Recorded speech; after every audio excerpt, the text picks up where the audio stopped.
இப்போ நம்ம பார்த்தீங்கன்னா கோபிச்செட்டிப்பாளையம் வெள்ளாங்கோவில் இருக்கிறோம். தமிழ்நாட்டில் பார்த்தீங்கன்னா முறுக்குனாலே வந்து மணப்பாறை முறுக்கு தான் ஃபேமஸ் அப்படின்னு சொல்லுவாங்க. ஆனால் இங்கே நம்ம ஈரோட்டில் பார்த்தீங்கன்னா இங்கே கோபிச்செட்டிப்பாளையமில் வெள்ளாங்கோவில் முறுக்கு அந்த காலத்துலேருந்து இப்போ வரைக்கும் ரொம்பவுமே ஃபேமஸ். எப்படி அந்த காலத்துலேருந்து இந்த காலத்து வரைக்கும் முறுக்கு ரொம்ப ஃபேமஸாக இருக்குது, இங்கே எவ்வளோ கஷ்டமாக இருக்குது முறுக்கு தொழிலில் அப்படிங்கிறதெல்லாம் நம்ம வந்து தெரிஞ்சுக்க போகிறோம். வாங்க பார்க்கலாம்.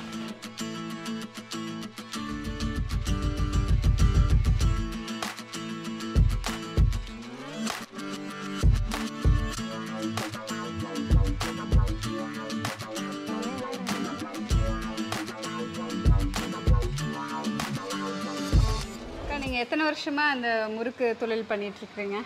இது வந்து எங்கள் அத்தை ஆரம்பித்ததுங்க. கிட்டத்தட்ட ஒரு 40 வருஷம் இருக்குங்களா அத்தை? 40 வருஷம். அவங்க பசங்களாம் சின்ன பசங்களாக இருக்கும்போதே கொஞ்சமாக ஆரம்பித்தது.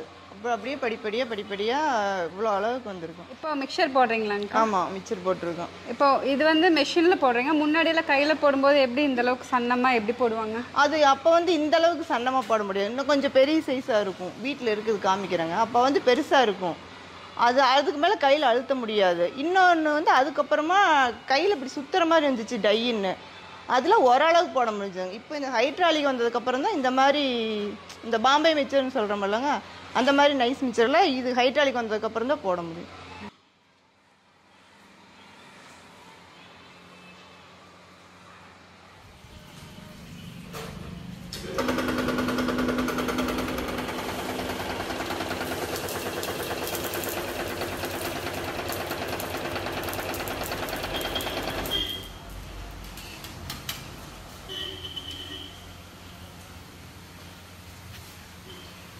அப்போ இருந்து இப்போ வரைக்கும் இன்னுமே விறகடுப்பு தான் எங்கக்கா?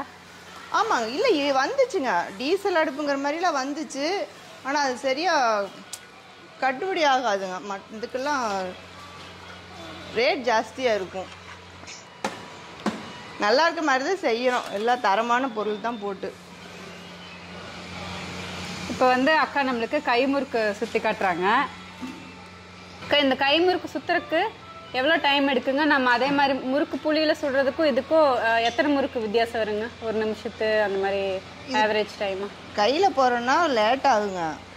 ஒரு மணி நேரத்துக்கே பார்த்தீங்கன்னா ஒரு கிலோ 1.5 கிலோ முறுக்கு தான் போட முடியும்.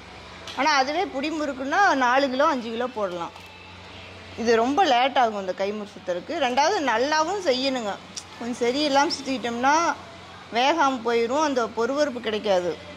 நம்ம நல்லா சுற்றினா மட்டும்தான் அந்த முறுக்கோட டேஸ்ட்டும் அந்த பொறுவறுப்பும் நல்லாயிருக்கும். மாவு அதிகமாக இருக்கிற மாதிரி விட்டுட்டோம்னா முறுக்கு நல்லா இருக்காது. அதனாலேயே இந்த முறுக்கு போடுறோன்னா லேட் ஆகும், சீக்கிரமாக கிடைக்காதுன்னு பாருங்களேன், கொஞ்சம் ரேராக இருக்கும். ஓகே. அப்போ அதுக்கு தகுந்த மாதிரி கைமுறுக்கு வந்து கொஞ்சம் விலை அதிகமாக இருக்கும்? ஆமாம், விலையும் கூடுதலாக இருக்குங்க.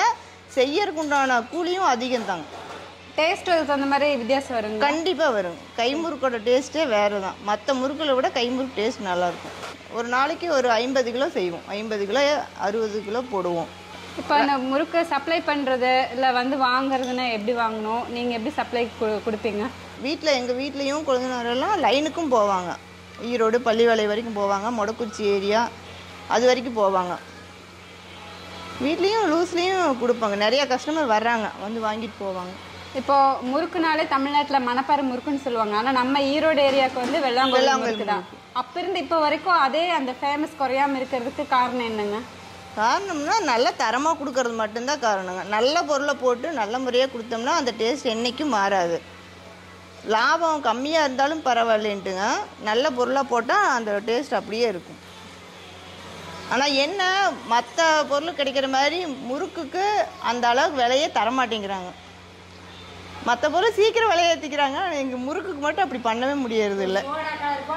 சீக்கிரம் ஏற்றுறாங்க, முறுக்குக்கு விலையே ஏற்றி தர மாட்டேங்கிறாங்க. அது ஒன்று தான் பெரிய மைனஸ் பாயிண்ட். எவ்வளோ வேலை செஞ்சாலும் அந்த அளவுக்கு லாபம் கம்மியாக தான் கிடைக்கும். அதுக்குண்டான விலை கிடச்சிதுன்னா இன்னும் நல்லாயிருக்கும் இந்த தொழில்.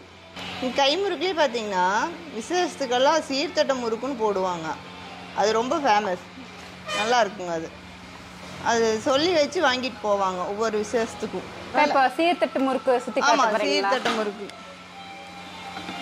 இது வந்து எல்லாத்துக்கும் ரொம்ப பிடிக்குங்க. இது ஒரு வளைகாப்பு, சீருக்கு எந்த விசேஷம்னாலும் தட்டுக்கு வைக்கிறதுக்கு வாங்கிட்டு போவாங்க.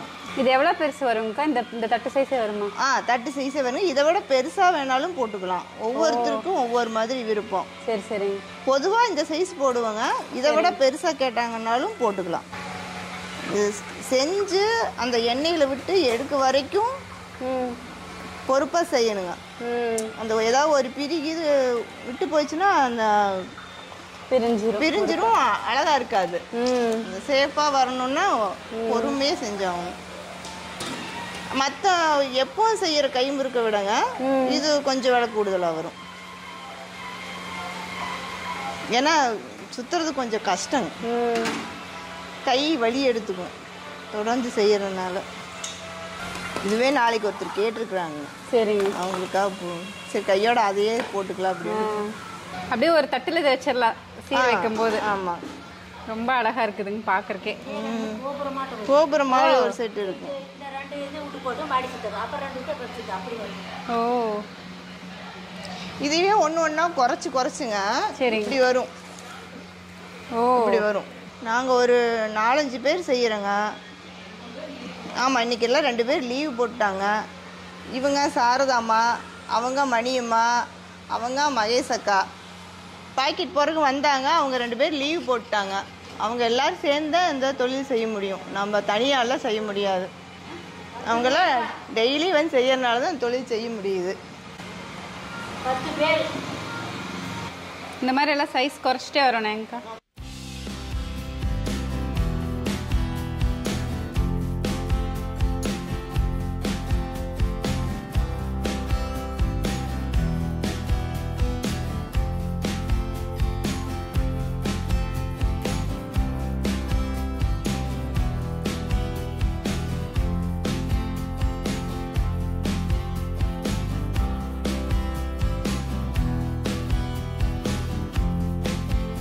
ரொம்ப அழகா இருக்குங்க. இது என்னென்ன முறுக்கு வெரைட்டி செய்கிறீங்கக்கா? அப்புறம் மிக்சர் என்னென்னலாம் செய்கிறீங்க? மிக்சரில் வந்து இந்த 2 வெரைட்டி தான். ஒன்று பெரிய சைஸுங்க, ஒன்று பாம்பே மிக்சர் மாதிரி. மற்றபடி வெரைட்டின்னு பார்த்தீங்கன்னா ஒரு 10-20 வெரைட்டி போல் இருக்கும் நம்மகிட்ட. அதுபோக இந்த பொரித்து சாப்பிட்றாங்கல்ல குடல் ஐட்டம் சொல்லுவாங்களா, ஆனியன், இதெல்லாம் நீங்கள் கடையில் வாங்கி வீட்டுக்கு சாப்பிட்றக்காக தொட்டு அதில் எல்லாமே பொரித்து பேக்கெட் பண்ணுவோம். காஞ்சிட்டு இருக்குதுல்ல, அதெல்லாம்